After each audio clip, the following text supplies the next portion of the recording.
السلام عليكم ورحمة الله وبركاته. أهلا وسهلا بك يا صديقي في حلقة جديدة من السلسلة بتاعتنا الجديدة ألا وهي I am just a nurse but. أنا ممرض ولكن أنا جايلك من المستقبل وكانت معاك في كذا حلقة من اللي فاتت لو أنت متابع. فدلوقتي احنا دخلنا في عصر جديد اللي هو رقابة التمريض ألا وهو عصر البحث العلمي والدراسة والتطوير وإن ازاي الممرض يطور من نفسه كل فترة، لأن انت زي ما انت عارف في المجال الطبي بيتطور كل سنة بسنة، بيحصل تحديات كتيرة وبيحصل تطور من حيث المعلومات من حيث التحديات وهكذا الحاجات دي كلها. فأنت كممرض أنت مطالب إنك تذاكر تقريبا كل يوم، وده بالمصري ده أكل عيشك. يعني إيه أكل عيشك؟ يعني فأنت لو ما بتطورش معلوماتك فعلى رأي الدكتور علي حسيب جدو علي، فأنت حرفيا أنت ممكن تكون بتاكل حرام أو في نسبة شبهة وأنت مش واخد بالك. فدورك انت كممرض انك تطور من نفسك بمعلومات كل فتره، تكون بتتعامل مع مريض بجاد لاينز قديمه، فممكن يكون فيها حاجه جديده ابديتس وتكون افضل للمريض وانت مش واخد بالك. فممكن يكون هو كان بيتكلم في المثال ده على الطبيب، بس انا برضو بطبقه على نفسي كممرض. وانا افتكر اول يوم ليا في اول اسبوع في الماجستير، اول معلومه صباح الخير يا طلاب يا طالبات. انتوا عارفين الماجستير ما فيهوش امتحانات خالص. احنا هنعلمكم نهاية الماجستير انكم ازاي تكونوا باحثين علميين في مجال التمريض بالألماني. دي أول حاجة. أول محاضرة بقى يعني سبحان الله، يعني مش أول محاضرة سوري، يعني كانت في يوم من أول أسبوع في الكلية.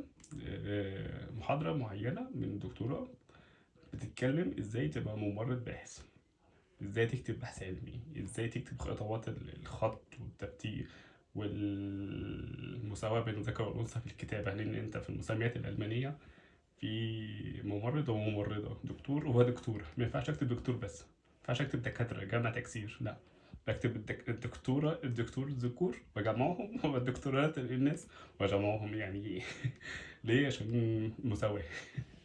دي حاجات لها علاقة باللغة الألمانية يعني.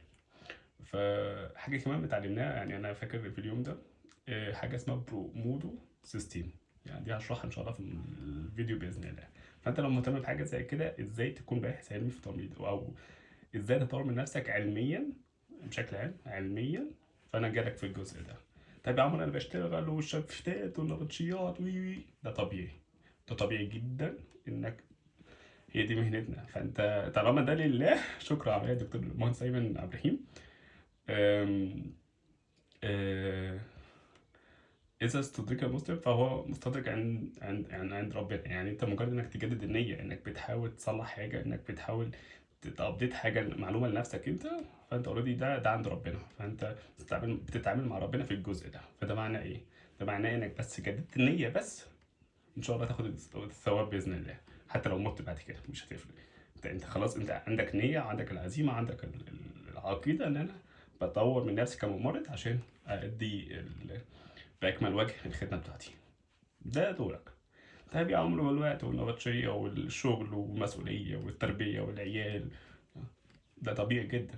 هي كلها اسمها دنيا، هي متاع، هي اوريدي والله كلها متاع. معاك فلوس ما معاكش فلوس، معاك زوجة ما معاكش زوجة، معاك أولاد ما معاكش أولاد، مسافر مش مغترب، عايش في مصر عايش بره مصر عايش في دولة تالتة. فأنت ده كله الدنيا.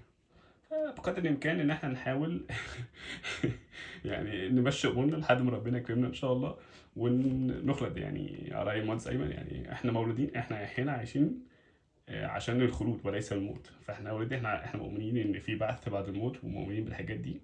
فاحنا بنحاول نعمل حاجه لدنيتنا تنفع في يوم من الايام، ممكن نطور فيها ونسيبها للاجيال اللي بعدنا، وممكن احنا ما نطورش فيها بس احنا نعرف التطوير ونستخدمه احنا بنفسنا على المرضى في الحالات الكلينيكال بالنسبه لنا.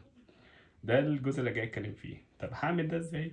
انا دوري بقى في الفيديو ده ان شاء الله هحاول اشرح باللي اقدر عليه بمعلومات اللي عندي في الملف اللي انا مجهزه الحمد لله. بسم الله الرحمن الرحيم. بص يا صاحبي، دلوقتي احنا في الشغل وضغط الشغل وحوارات الشغل وطالع من الشغل متضايق مزرجن وي وي وي وي. طيب عمرو انا عايز اكمل دراسه، طب انا عايز اخش هندسه، او عايز اخش اي تي نيرسينج انفورماتكس، عايز اخش اي تي اداره، عايز اخش بحث علمي. يا باشا اقعد مع نفسك كده زي ما قلت لك في الفيديو القديم، حدد انت عايز ايه وابدا امشي واحده واحده. حلو حلو. طب والوقت والله انا عمرو، انا كنت بحاول اعمل حاجه اسمها تايم مانجمنت، يعني اداره، يعني المهندس ايمن له كلمه قالها في فيديو من الفيديوهات: learn how to learn. يعني ايه يا عم عمرو؟ يعني اتعلم ازاي اتعلم، برضو مش فاهم. يعني اتعلم ازاي اتعلم، يا عم أنا فهمت سمعت بس مش فاهم. يعني بدرس حاجات عشان افهم ازاي اتعلم في حياتي. يا عمي في ايه؟ يعني انا بقرا مثلا كتاب معين فتره طويله، مثلا بمده مثلا وليكن مثلا شهر، عشان يعلمني ازاي اقرا في اسبوع. بتعلم مهاره مثلا القراءه السريعه، ده مثلا هدف من الكتاب مثلا يعني. طيب انا بتعلم ازاي اقعد على اللابتوب مثلا واعمل السيرش بتاعي واخلصه في خلال مثلا 10 دقايق. فازاي اتعلم ازاي اكتب الكلمات الافتتاحيه اللي هي الترمينولوجي، اللي هي كلمات معينه، او الفخت بكريفا او فخت ترمس، اللي هي كلمات معينه، اكتبها على جوجل يطلع لي البحث اللي انا عايزه. فاهم؟ فدي مهاره يعني، مش هي بكتب اي حاجه فيطلع اللي انا عايزه. لا، انت لو ما كتبتش كلمات معينه تمكن البحث نفسه، وبتكتبها باسلوب معين، جداول واكواس وسلاش او باك سلاش على حسب انت بتبحث على ايه. انت بتضيع وقت كبير جدا في البحث. مهاره تانية، اللي هي انا لسه هتكلم ازاي الحاجات دي. مهاره تانية بتساعدك في التعلم الا وهي تايبنج. يعني ايه تايبنج؟ الكتابه على الكمبيوتر او اللابتوب. انا مثلا واحد خط ايديا خط وحش جدا. يعني انا طول تقريبا، انا لو اوريتك دلوقتي انا كاتب ايه على ايباد مثلا بخط ايديا، هتحس ان ايه ده يا عم، ايه اللي انت يعني، هيروغليف حرفيا. واد فرعوني فرعوني يعني. ده خطي ده بالانجليزي، يعني كنت كاتب ايه؟ تايم بلوكينج وفيرست داي ان اوني، يعني شويه كلام بتحس ان هو متلخبط، يعني ايه ده؟ ف فبكتب الكمبيوتر احسن. ازاي انسق نفسي؟ انا لو وريتك دلوقتي زرار كنترول هيتجنن اقسم بالله، يعني مجروح. كل الكيبورد كلها، كل حاجه مظبوطه عليها الا زرار الكنترول، من كتر الضغط على الزرار اتهرى حرفيا. ف... الله يكون في عونه. فليه بضطر اكتب كمبيوتر كتير. يعني انا الشاب اللي كان كاتب لي على صراحه، كنت نشرتها من فتره، الشاب اللي كتب لي على صراحه وقال لي ان هو في مشكله مش عارف يمشي اموره مع الشغل والحاجات دي كلها، فكان يعمل ايه؟ انا اصلا اقسم بالله وانا بكتب البوست، انا قعدت 3 ايام دراعي ده حرفيا لحد منطقه الفور ارم خدلان بشكل مش طبيعي مده 3 ايام. النهارده بدا يفك، بس انا بدات اشتغل تاني الكليه فبدا يرجع تاني. ليه؟ لان انا قعدت اسبوعين كاملين تقريبا قاعد على اللابتوب، تقريبا حرفيا في الشغل في البيت في الشارع في الجامعه في المكتبه، في اي مكان قاعد على اللابتوب. بقرا حاجه يا اما بكتب حاجه، فانت بقرا هنا وافهم من هنا واترجم من انجليزي لالماني او من الماني لالماني، وبعد كده اعمل النص بتاعي. طبعا بطلب اي اي بروموشن، وبعمل كده اعمل اي اي تشيكر، وبعد كده بلاجريزم وبلاجيا وقصه حزينه، بس كله ده بالزراير. فانت لما بتعملش ده بالسهوله بالسرعه بالمهاره العاليه، ده هيوفر عليك وقت كتير جدا. طيب يا عمرو، فدي مثلا مهاره من انك بتتعلمها ازاي تكتب بسرعه. فانا بضطر، يعني انا حاليا في اليوم الواحد بكتب ب3 لغات. انا بكتب بالعربي بالانجليزي بالالماني، والكيبورد اللي قدامي اصلا بالالماني. وبالانجليزي في كام حرف كده يتوهوك، فانت لو مش متعود حرفيا بتتعب. انا عندي الكيبورد بالالماني، هي مكتوب عليها بالالماني مش عليها حروف عربي، فانا اوريدي حافظ كل الحروف العربي بالتشكيل، لاني انا متعود انا اكتب على الكمبيوتر من زمان. يعني انا عندنا مهاره اللي احنا ربنا يكرمنا بوالدي الله يرحمه وبوالدتي ربنا يبارك فيها، ان هم يجيبوا لنا كمبيوتر واحنا صغيرين. فاحنا عدتنا على الكمبيوتر كانت بالنسبه لنا ما كانش عندنا تلفزيون، احنا جينا التلفزيون تقريبا كلنا بعد ما بلغنا تقريبا. او كبرنا في السن، يعني اللي هو عدينا مرحله مثلا 12 13 14 15 سنه يعني. لان التلفزيون كان بالنسبه لنا اخر حاجه جت لنا، ده اخر جهاز الكتروني كتسليه يعني دخلنا البيت. احنا جبنا الاتاري، وجبنا الاتاري اللي هي الصغيره واللي هي 1 يوز و... سوري 1 يوزر، وجبنا كمبيوتر. بس التلفزيون ده كان اخر حاجه، فانت الكمبيوتر بالنسبه لك كانت حاجه مهمه. انا فاكر انا كسرت في ورا كيبورد لان كان في زرارين مش عايزين يشتغلوا، كسرتها، كانت صيني بس كانت بتتكسر بسرعه. فوالدي الله يرحمه يعني قرر يشتري لنا واحده مستورده. من اللي هي عضمها ناشف ده. وقاعد لسه موجوده لحد دلوقتي المفروض يعني. فلا دي حاجه يعني، مثلا يعني الكتابه مثلا الحروف كلها العربي الحمد لله والانجليزي والالماني مكتوبين، فانا اوريدي بكتب على طول من غير ما ابص على الحروف اصلا. فدي التابس، زراير التاب والكنترول والالت والفانكشن والشيفت والكابشنز والحاجات دي كلها حافظ تك. انا مثلا من الشخصيات بقى مش متعود على الكيبورد اللي ما فيهاش زراير، اللي هي نمبر ستيكس او نمبر اسمها ايه، اللي هي 9 ارقام اللي على اليمين دول. انا ما بعرفش اكتب على الكيبورد اللي ما فيهاش الارقام دي، لان انا اتعودت اكتب الارقام دي كلها. فمثلا دي حاجه مهمه. دي مهاره من المهارات اتعلمت لما اجي اكتب. مثلا بكتب في المحاضره، مثلا الدكتور بيشرح حاجه فبكتب على اللابتوب ورا بعض كله بيكتب. فانا بكتب بالثلاث لغات، معايا صحابي بيكتبوا بالالماني وبالانجليزي بس، لان محدش منهم بيتكلم عربي. فالحاجات دي المهاره دي بتسهل عليها وقت ان انا بكتب ورا الدكتوره من غير ما اكتب بخط ايديا.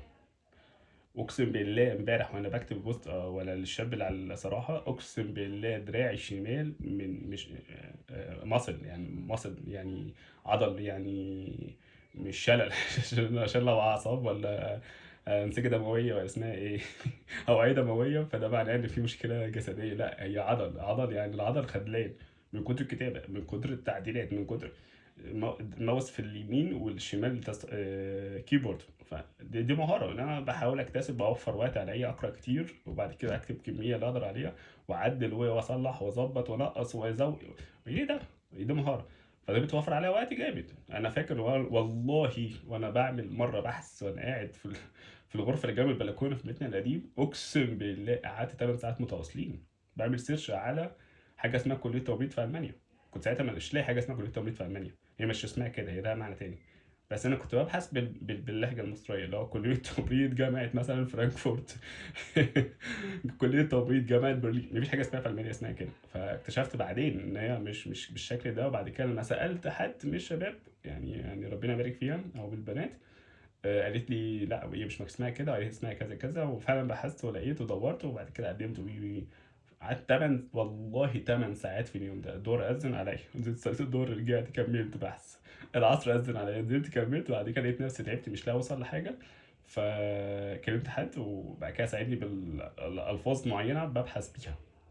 فدي مثلا مهارة، إنك بيكون معاك المصطلحات اللي أنت تبحث بيها. فأنا جاي دلوقتي، أنا جاي أتكلم في الجزء ده. عمرو، أنا ما عنديش شغل، ما عنديش وقت بقى، أنا طول الوقت في الشفتات ولا بطشيات. حلو. المذاكره كلها مش قاعد على اللابتوب. انا بس عشان بقعد على اللابتوب عشان بس بيوفر لي وقت كبير في رابط كل حاجه باللابتوب، فبيسهل عليا الاجراءات كلها. بفتح كذا تاب ورا بعض وجنب بعض، بتسهل عليا الروتين. لكن الموبايل بياخد معايا وقت في التحميل او الايباد او اي حاجه تانية. تمام. فهنتكلم دلوقتي في الموبايل، في الكمبيوتر. انا عايز اكمل دراسه ومش لاقي وقت. انا عايز اكمل دبلومه مش ما عنديش طاقه. انا اتجوزت وخلفت وما عنديش صحه للدراسه. ممكن توضح لي؟ انا جاي لك هنا عشان اوضح لك الجزء ده كله. انا اسف ان انا بتكلم سريع، بس عشان حاسس ان الفيديو ما يبقاش طويل شويتين. اول حاجه جاي اتكلم على الوقت. يعني طالب دراسات عليا هو داخل بمزاجه، ما حدش داخل فينا غصب عنه. حلو. حلو. هدافع فلوس، دافع فلوس، فانت هتأثر هتلبس انت. فدي اول حاجه يعني، ده سبب يخليني اكمل. ده مبدئيا ده سبب يخليني اكمل جدا كمان. طيب هنحدد ازاي؟ بص يا عم عمرو، انا دايما بحط دايما اولويات في حياتي. انا عمرو بمر بتجربه في الحته ديت والحمد لله انا شايف نفسي ناجح فيها جدا. حتى في ناس انتقدتني فيها بشكل شخصي، بس هي بالنسبه لي تمام. انا بشخصيات بحب اخطط ليومي قبلها ب 24 ساعه بالنسبه لي اليوم. بس طبعا في مواعيد بتبقى ثابته، يعني مواعيد رسميه ومواعيد اطباء، مواعيد سفر، مواعيد جامعه، مواعيد شغل، بتبقى معروفه قبلها اصلا. لكن في مواعيد مثلا انا نايم امبارح بالليل. انا المفروض انا المفروض نمت الساعه 6 6 وربع. كنت عامل حسابي ان انا هصحى 9 10 11 بالليل، ماكسيموم واحدة بالليل. انا كنت عامل حسابي على كده. فهذاكر من واحدة بالليل ل 6 الصبح. بعد كده ارجع الشغل. كان عندي شغل اللي هو النهارده، انا في الشغل حاليا زي ما انت شايف. انا كنت في دماغي كده. فلقيت نفسي انا نايم من التعب، نايم خالص. لقيت نفسي صاحي الساعه 5 الصبح. يا دوب صليت الصبح بالعافيه. لسه في ميعاد الصبح يعني. والمغرب العشاء.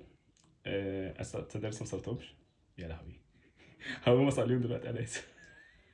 انا كنت المفروض اصليهم وانا في الشغل دلوقتي، بس انا نسيت خالص. انا لسه ما صليتهمش، بس فاكر دلوقتي أنا في الفيديو، انا اسف.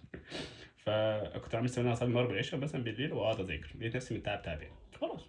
قدر الله مش هينفع. فصحيت الصبح لقيت نفسي قعدت شويه على اللابتوب، خلصت شويه حاجات بخلصها تفنيش للي انا بعمله. وعامل جدول اليوم. انا حاليا في الشغل، عامل حسابي ان انا في بريك بتاعي بتاع الشغل هصور في الفيديو ده. عامل حسابي انا هروح الشغل، هروح بدري ربع ساعه.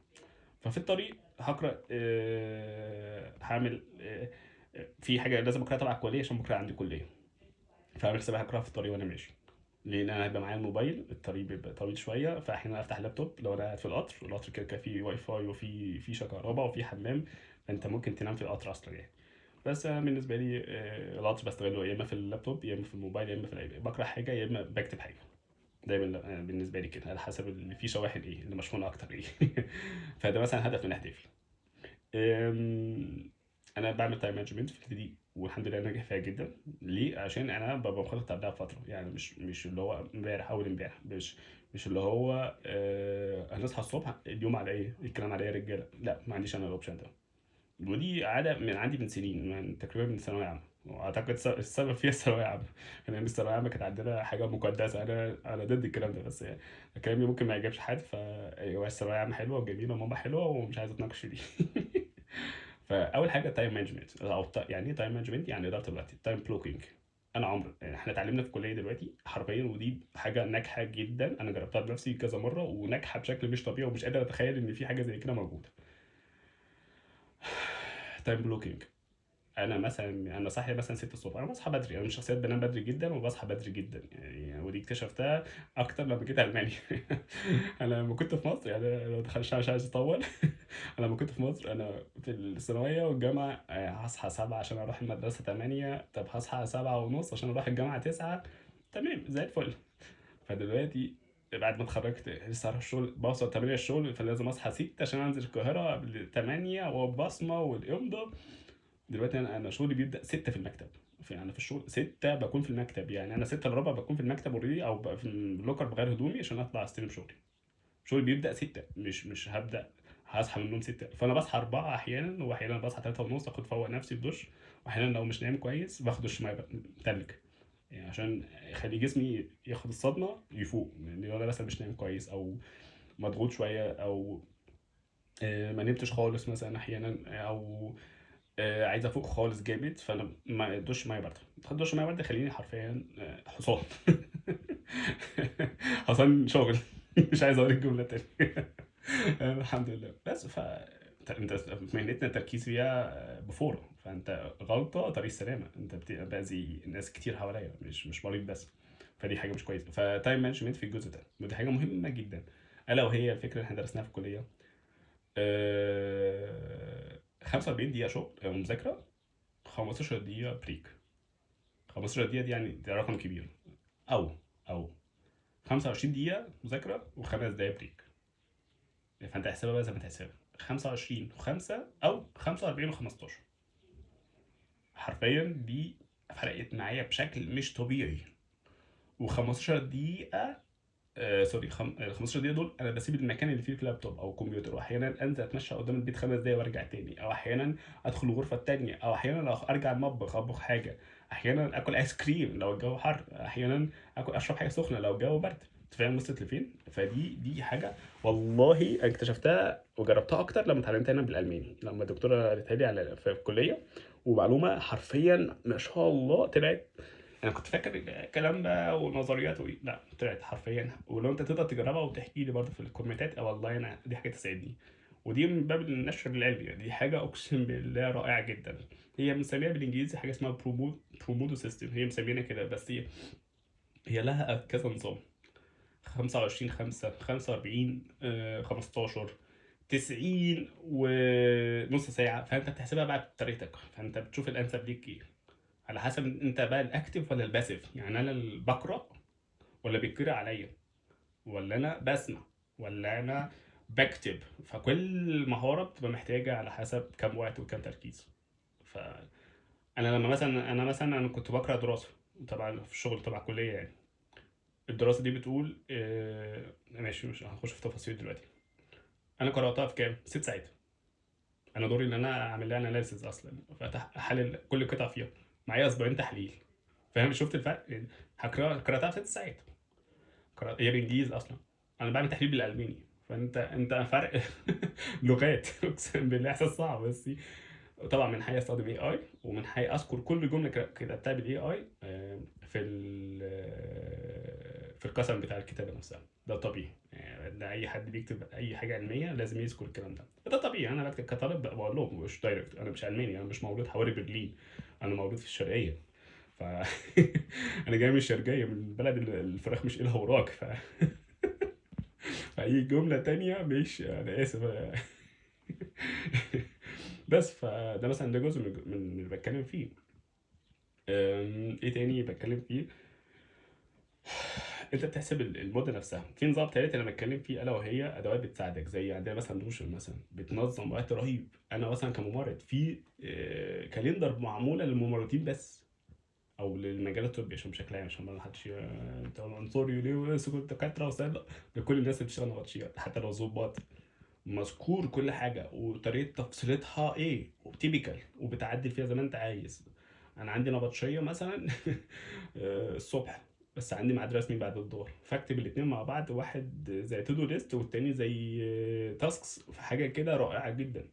انا لو نفسي اعمل لك سكرين شوت مثلا من اخر 5 6 شهور مثلا، بس في بيانات شخصيه كتير مش هقدر انشرها.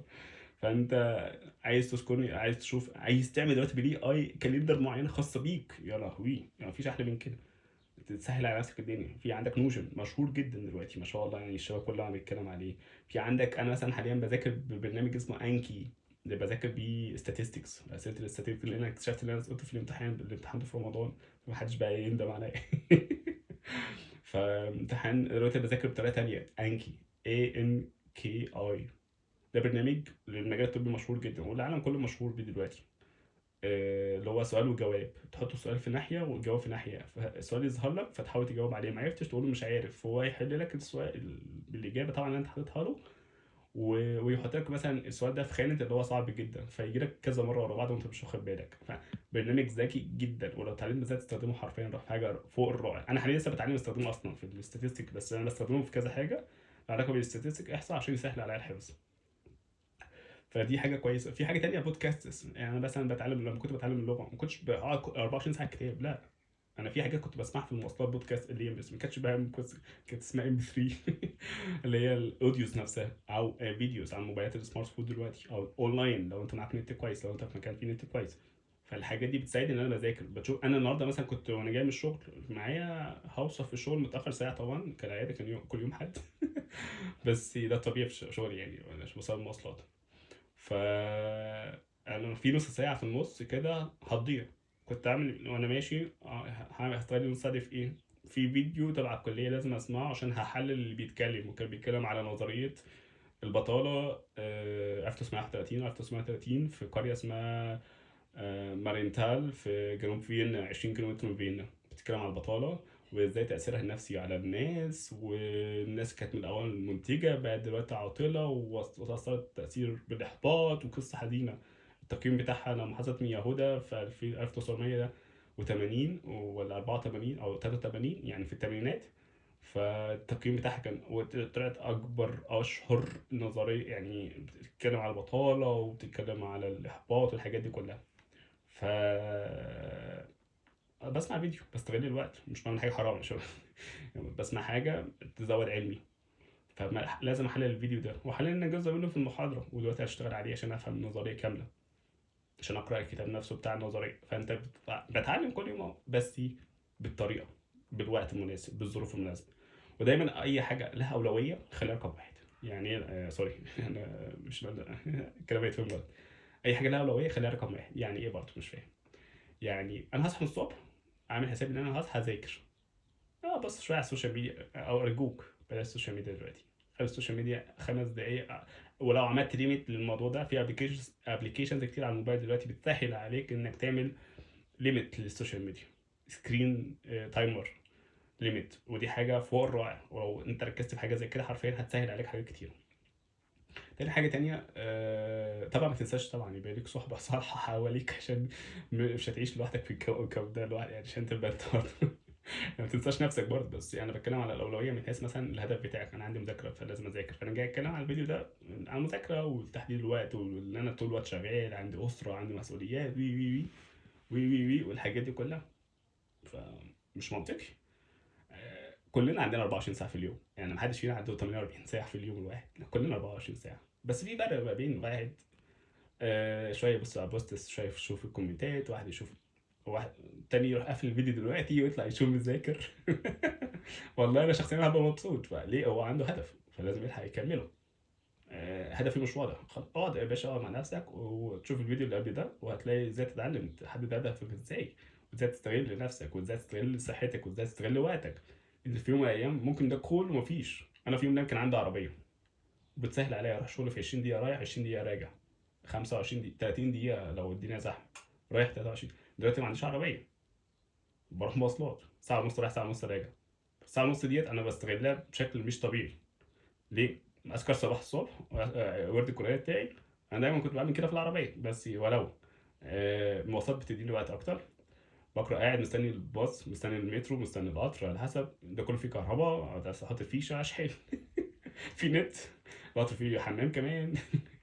فبقابل ناس. يعني انا فاكر اول اسبوع ليا ركبت المواصلات فتره طويله، ايه ده في ناس كتير حواليا. يعني انا كنت فاكر انا طول الوقت في العربيه مع نفسي رايح راجع مع نفسي، ما بقابلش حد الا لو هقابل حد بصفه رسميه او بصفه وديه.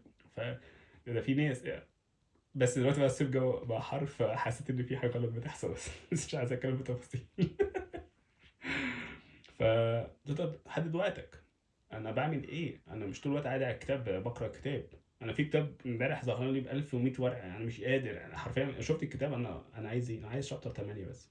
شابتر 8 كام؟ 200 ورقه، شكرا. تي تي تي حط يا باشا شات جي بي تي، شات وذ بي دي اف، معرفش ايه. ترجم لي يا باشا الجزء ده كله، فهمني الجزء ده، جاب لي التفاصيل، قلت له دخلني على الجزء اللي فيه الكلام ده، دخلني عليه لقيت الموضوع كله صفحتين قراتهم وشكرا. مش مضطر اقرا الكتاب كله. فبتعلم مهاره ازاي بدور على المعلومه اللي انا عايزها.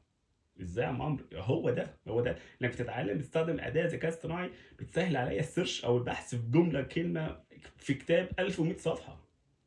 النسخه العشرة، يعني انا في الكليه دلوقتي بستخدم النسخه السته. انا دخلت على الويب سايت لقيت في نسخه العشرة موجوده سنه 2022. انا بستخدم كتاب 2009 رسميا في الكليه يعني.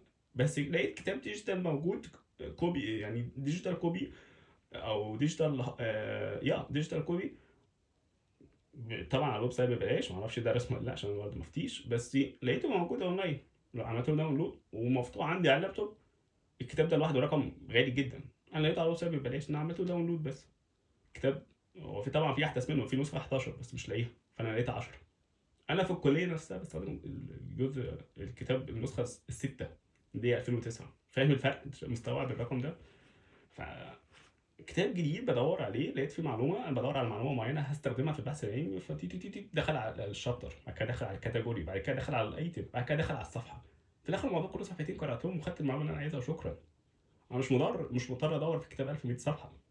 هي دي المهاره، ان انا خدت الموضوع بدل ما هاخده مثلا في يومين، خدته في نص ساعه، ساعه الا ربع، بالسيرش، باللي انا عايز بدور على حاجه معينه انا محددها في البحث اللي بكتبه. فاهم؟ هي دي اللي انا بتكلم فيه. طيب يا عمرو، دلوقتي انا تايه ومش عارف اعمل ايه. حلو، انت حددت انت عايز ايه. عندك اذاكر في اليوم 3 ساعات بس، معروف. 3 ساعات كتابه، 3 ساعات قراءه، 3 ساعات سماعي، 3 ساعات نقاش، على حسب انت بتستخدم ايه او بتتعلم ايه، او انت عايز تطور نفسك في ايه وانت ممرض بقى وطول الوقت في نبطشيات. حلو. اول حاجه يا باشا عندك سيرش. عندك حاجه زي بيربلكستي في الساينتفك ريسيرش، او عندك حاجه زي كلاود دلوقتي ما شاء الله. عندك حاجه في جيميناي، عندك حاجه في جروك، عندك حاجه في كوبايلوت، على حسب انت بتستخدم ايه ليه. لان كل اداه لها استخدام مميز فيها شويه. فدي بنصحك بيها كويس. نقطه تانية،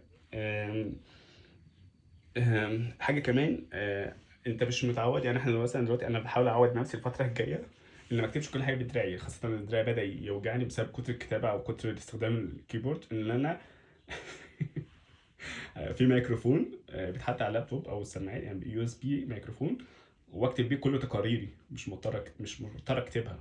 اقولها تم تسليم الحاله، ما اعرفش ايه، بس طبعا بالالماني. تم استخدام ما اعرفش ايه للمريض، والمريض كده هيموت، بس الحمد لله ما ماتش. فبدل ما اكتب كل ده، وانا تقريبا احيانا بكتبه مثلا 300 كلمه، احيانا اقل من كده، اكتر من كده، على حسب التقرير بتاعي. يعني أنا في تقرير هكتبه بعد 4 ايام في مستشفى الجامعه، تدريب تبع الكليه. التقرير مفروض 6 صفحات اول تقرير. بعد شهر هسلم التقرير ده مفصل كامل في 4000 كلمه. انت فاهم انا بفكر في ازاي؟ فدي كان البلان الموجودة عندي، أنا مش شهر أو 3 أسابيع. فأنت بتحاول من دلوقتي استخدام التقرير ده في كل كلمة هكتبها لازم أفسرها في تقرير تاني 4000 كلمة. فأنت الموضوع بحدد دلوقتي أنا عايز إيه، الكلام اللي هكتبه دلوقتي فأنا لازم أكون مسؤول عنه صفة كاملة. طب أنا تايه ومش عارف هعمل إيه، حلو. عندك دلوقتي برامج دلوقتي زي الذكاء الاصطناعي بتسهل عليك البحث، بس هي مش برامج بحث عشان بس الكلام، هي بتسهل عليك البحث بس هي مش برامج بحث، هي بتسهل بس. بتديك مصطلحات، بتديك حاجات تبحث بيها، تخش على السيرش انجين بتاعك وتدور عليه، حلو. طبعا اللي دارس بحث علمي فاهم يعني ايه جري ليترا والاوفيشال والساينتفك والحاجات دي، مش عايز اتناقش فيها. بتشوف السمري بتاع كل حاجه انت بتدور عليها، تشوف الستبس وتدور، لقيت الحاجه اللي انت عايزها، خلاص انا حددت، هاخد قرار، هحط بلان المذاكره ازاي، وليكن كل يوم ساعتين، فكل يوم اولويه ساعتين، اولويه. انا كنت لما كنت بذاكر الماني انا كنت باخد من وقت نومي، عشان كده شكلي 41 50، انا داخل على 30 كمان شهر شهرين. فاليومين دول بس بفكر هحتفل ازاي بال 30. فلسه انت مش متخيل وصلت لفين. بيتسهل عليا ان انا لما تيجي الفرصه بالنسبه لي ممكن اموت، ممكن اموت قبل اي حاجه، بس دي ده انا مش بحتفل بيه كاحتفال، وانما بحتفل بيه لنفسي ان انا خلاص 30 فيبدا بقى شعري ابيض واد عيونه تخضر مالناش دعوه بالحاجات دي. ده بيسهل عليك وقت، مش لسه هصحى من النوم انا هعمل ايه، انا كنت بفكر في إيه امبارح قبل ما انام. وفي معلومه انا سمعتها وانا صغير، انت قبل ما تنام بيبقى عندك جنبك نوتة وقلم. انا عندي ديجيتال، الحته دي ديجيتال شويه. ف قبل ما انام لو في حاجه جت في دماغي عندي برنامج كيب بتاع جوجل، بكتب عليه العنوان، كل يوم اي حاجه تيجي في دماغي، اي فكره تيجي في دماغي بكتبها على كيب وشكرا. اصحى من النوم بفتكرها ما افتكرهاش عادي. طب دخلت عندي كيب هتلاقي فيه تخصص للكليه، تخصص للشغل، تخصص شخصي، تخصص لعيلتي، تخصص لاخواتي ووالدتي، تخصص لقرايبنا، كل حاجه مكتوبه. انت فاهم ليه بتسهل عليا التذكير، لو أنا كنت بفكر في ايه الفتره الجايه، هعمل ايه، هعمل ايه لنفسي، هعمل ايه لاهلي، هعمل ايه لاخواتي، هعمل ايه لربنا، اعمل ايه لوالدي الله يرحمه، اعمل ايه لاصحابي اللي عرفتهم في حياتي. دعوه، انا عندي مثلا كاتب هيستوري دعوات مثلا لكل الناس تقريبا اللي عرفتها في حياتي.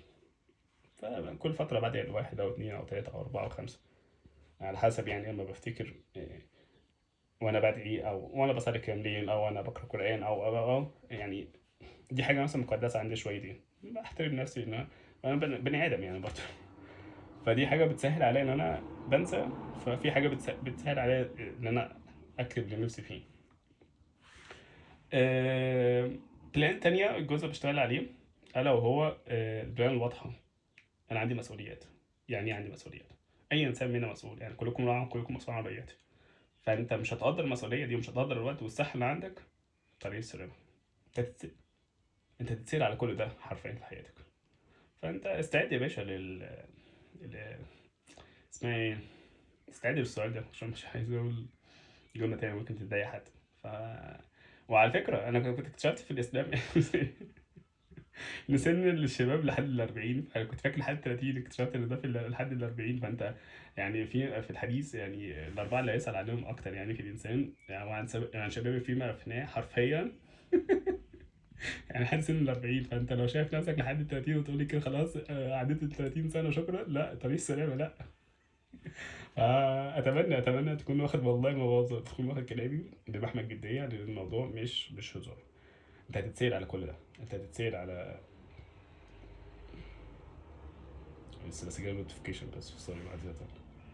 التحدي بتاعنا يا باشا، انا عمري ما بعمل ايه لما بكون بذاكر وقاعد مثلا في المكتبه. انا مثلا كنت من يومين قاعد في يوم الاربعاء النهارده الحد، من 3 ايام انا كنت قاعد في المكتبه لحد الساعه 10 بالليل. في خارج الساعه 10 بالليل انا قعدت تقريبا حوالي 10 ساعات 11 ساعه في الكليه في المكتبه. كنت بخلص اخر حاجه قبل التسليم عشان اروح البيت انام، اصحى تاني يوم ان شاء الله هيبقى يوم خميس. هرتاح شويه، هصحى متاخر يعني هصلي الصبح هرجع انام تاني. وبعد كده هصحى الصبح افطر وراجع بقى كل اللي انا عملته. بعد كده ابعته اونلاين واسلمه عشان هرجع الشغل تاني من الجمعه. فده الطبيعي. ده اللي حصل معايا اصلا. فايه اللي حصل بعد كده؟ صباح الفل، خارج من الكليه، من المكتبه، كنت كل 45 دقيقة حرفيا، كل 45 دقيقة مذاكرة تركيز، قافل السوشيال ميديا، قافل الموبايل أصلا، الموبايل ما بستخدموش في المكتبة، اللابتوب على اليمين والأيباد على الشمال أو العكس، وده بقرا من هنا واكتب هنا واكتب هنا واقرا هنا واقرا هنا، تركيز بس. طبعا انا في نوتيفيكيشن بيظهر لي على اللابتوب تبع واتساب العيله لو في حاجه مهمه يعني. وكل 45 دقيقه مذاكره تركيز عالي، ودي يفضل طبعا، و15 دقيقه بريك. 15 دقيقه دول تقريبا يطلع بره المبنى كله، ياكل حاجه يشرب حاجه، ويا اما اقابل حد اسلم عليه. بطلع بره المبنى خالص، اشوف الشمس لو في شمس، او اشوف النور لو في بالليل يعني، لو في يعني الانوار بالليل في المنطقه دي بتبقى شكلها حلو. فخلصت دوشتي كلها، وخلصت الحمد لله كل اللي عليا وكله تمام. فطلع الحمد لله راضي عن نفسي ان انا مبسوط شويه ان انا خلاص خلصت كل اللي عليا في اليوم ده. خلصت. فكان اليوم ده احتفالا بحاجه اسمها تانستاج اللي هو يوم الرأس. فطلع من المبنى خلصت خالص، لقيت قلت اروح اصلي العشاء في مكان قبل ما اركب القطر. فلقيت الجامعه اصلا مقفول، المبنى كله مقفول، فقلت خلاص هصليها في محطه القطر. بعد كده الحمد لله ربنا كرمني وصليتها في مكان، يعني تفاصيل كتير مش محتاجه. فلقيت الناس كلها قاعده ترقص. يا عم انا ايه اللي جابني هنا قدام المبنى يعني؟ الجو حر، فانت نص كومة الطبيعي بس يعني نص بترقص يعني. نقدر الاربع يعني، احنا لسه في نص الاسبوع يعني، احنا ما وصلناش لاخر الويك اند يعني ولا حاجه. عرفت ان ده بعد كده ان ده كان يوم الرأس العالمي والحاجات دي، مالناش دعوه. انا مبسوط عشان انا ربنا كرمني وخلصت المطلوب مني في الوقت المحدد، وربنا انعم عليا بالتركيز وخلصت اللي عليا، ورجعت تاني يوم الحمد لله رفعت على الويب سايت وخلاص. ف ليه؟ عشان انا واخد بالاسباب، ومحدد انا عايز ايه، وتوكلت على الله، وركزت في الجزء اللي انا عايزه. شكرا، مع السلامه. شكرا والله شكرا. انا عملت اللي عليا. يعني انا فاكر وانا في الترم الاول في الكليه في حاجه خلصتها، وحاسس ان انا مش عاملها بما يكفي. يعني انا نسيت في امتحان الاستاتستكس الاحصاء، فطبيعي ان انا اعيده معاك لحد 30 مره في السنه، فانت عيش حياتك. مش زعلان يعني، بس حاسس ان انا قصرت شويه عشان كنت مركز في حاجه تانية. فالحاجه اللي كنت مركز فيها ديت انا تعبت فيها جامد. فقلت لقيت صحابي دخلوا، في واحد قال لي اللي هو مش احسن حاجه. فلقيت نفسي هتضايق اصلا، يعني ايه ده، انت واحد بتقول لي انك ما عملتش احسن حاجه، امال انا هبقى ايه؟ مش بقلل من نفسي، بس انا حسيت ان انا فعلا ما عملتش حاجه كافيه. بس انا في نفس الوقت راضي عن نفسي، انا مش زعلان. فببص لقيت نفسي ناجح على الحركرك بس ناجح. ف... انا شفت النتيجه مره كذا مره، انا ناجح على سايت. بس انا كنت فكرت اصلا انا لو كنت قدر الله سقطت ما كنتش هزعل، مش عشان حاجه، عشان انا حاسس ان انا عملت اللي عليا. انا حرفيا كنت حاسس ان انا عملت اللي عليا بغض النظر عن النتيجه. فانا راضي عن اللي انا عملته. ليه؟ انا هديت الوقت الكافي افهم واتعلم واقرا واكتب. حتى لو في حاجات مش فاهمها كنت بسال، واحيانا انا في ايميل بعته حسيت ان انا بس مالناش دعوه. انا اسف، هطول في الفيديو. فباختصار انا بعمل اللي عليا، انت بتعمل اللي عليك، انت مطالب انك تعمل اللي عليك، انت مش مطالب بنتيجه يعني. يا الله. وفي معلومه تانية بقى، انا فاكر الدكتور الصيدلي نسيت اسمه والله يعني، مشهور، هو بتاع كوره ما شاء الله يعني، بيتكلم عن كوره كتير يعني. محدش هيحبك وانت فاشل. محدش هيحب يسمع قصتك وانت فاشل والله حرفيا يعني. انت لازم تبقى ناجح اصلا عشان تتفهم وعشان تتسمع وعشان، بس غير بقى الناس التانية اللي مش عايز تفهم اصلا، دي حاجه مشكلتها هي. انت مش مشكلتك تصلح الكون، بس اتكلم عن نفسك انت. انت مضطر انك تبقى ناجح عشان تعرف تمشي امورك وتمشي حياتك. فالنجاح ده عشانك انت اولا قبل اي حاجه. يلا الحمد لله. الوقت مهم جدا، تقسيم الوقت، تنظيم الوقت مهم جدا، دي اهم مهاره في التعلم. حرفيا اهم مهاره. انت خلصت شفت 12 ساعه، هتروح البيت هتنام 12 ساعه، حلو. ما تنامش 12 ساعه. عمري انا بصدق اكل وانام حلو. باشا انا نفس الموقف اللي انت فيه. كنت بطبخ لنفسي بالاسبوع مره واحده، اطبخ مره واحده شكرا. بطبخ يعني نفس الاكل تقريبا باكله كل يوم. مش عشان حاجه، عشان الوقت اللي هطبخ فيه كل يوم بوفره للمذاكره. اه والله بعمل كده. دي نقطة من الحاجات المهمة جدا.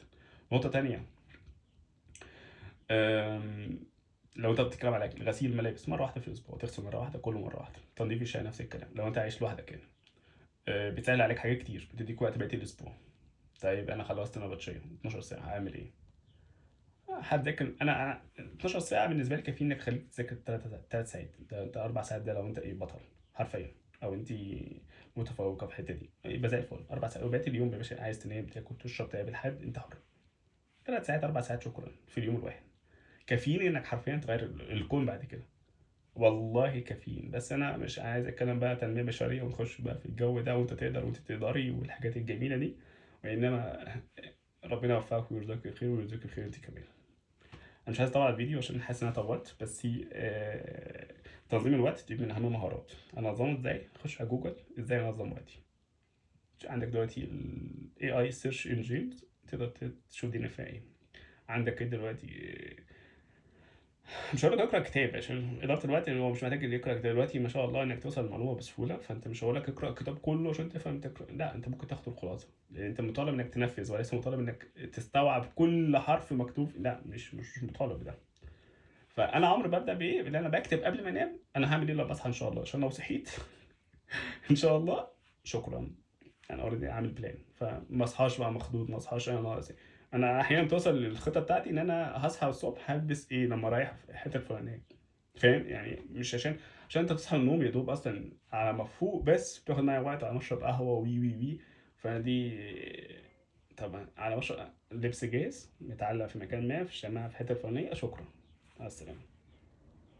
بتسهل عليا. هلبس ايه بكره، هاكل ايه، افطر ايه، او هتغدى فين، هاخد غدايا معايا من البيت ولا في المكان اللي رايح هيبقى فيه غدا.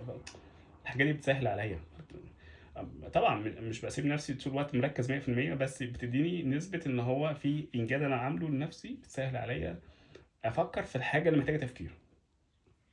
آه، مش بقولك اخليك نمطي ولا خليك، عشان برضه ممكن يكون بالنسبة لحد ما بيحبش الروتين. بس في حاجات فيها عندنا خط عريض او خط ثابت. انا عندي معايا 8، فانا بصحى 7 اكون فايق 7 وانزل على الشغل 8. دي حاجة ثابتة ما فيهاش تغيير، مش محتاجة تفكير اصلا، مش محتاجة خطة. بس قبل 7 هابقى نايم والّا صاحي؟ هابقى باذاكر والّا بافطر والّا هو ده اللي أنا أقصده. طب بعد الشغل هاقابل حد بقى ونقضيها قهوة والّا هاذاكر والّا في حاجة مهمة؟ أنا مش عايز أخش بقى أقول لك بقى الزوجة والأولاد عشان بقى إيه، دي قصة طويلة حزينة. فكل واحد أدرى بظروفه يعني. وأنا مش بالوم حد، أنا مش جاي أصالح الكون، أنا جاي أتكلم عن نفسي في التجربة نفسها، والتجربة نجحت جدًا، والحمد لله ماشية الأمور تمام في الجزء ده. فأنت تقدر والله، بس أنا آسف. بس انت محتاج بس تعرف انت ازاي تدير وقتك، ازاي تتعلم يعني ازاي تتعلم، كيف تتعلم. learn how to learn. you don't have يعني اتعلم ازاي تتعلم والله حرفيا. لان ان انا اتعلم دي مش فن، سوري، مش عن التعلم فن مش عن يعني مش بطيخة هي. لا يعني هي structure او ستركتور معينة بشكل معين. فانت لو بصصت لنفسك في الحته دي هتسهل على نفسك حاجات كتير قوي، والله هتسهل على نفسك حاجات كتير. بس كل واحد ودماغه، عشان كل واحد ادرى بظروفه، وانا ماليش دعوه. بس انا جاي اديك تحدي في الحته ديت. شكرا. اشوفك على خير ان شاء الله في فيديو جديد. ولو انت حابب تتكلم عن نفسك في حاجه لها علاقه بالوقت ده، او عندك تجربه مريت بيها تقدر تكتبها في كومنت. في رعايه الله. مع السلامه.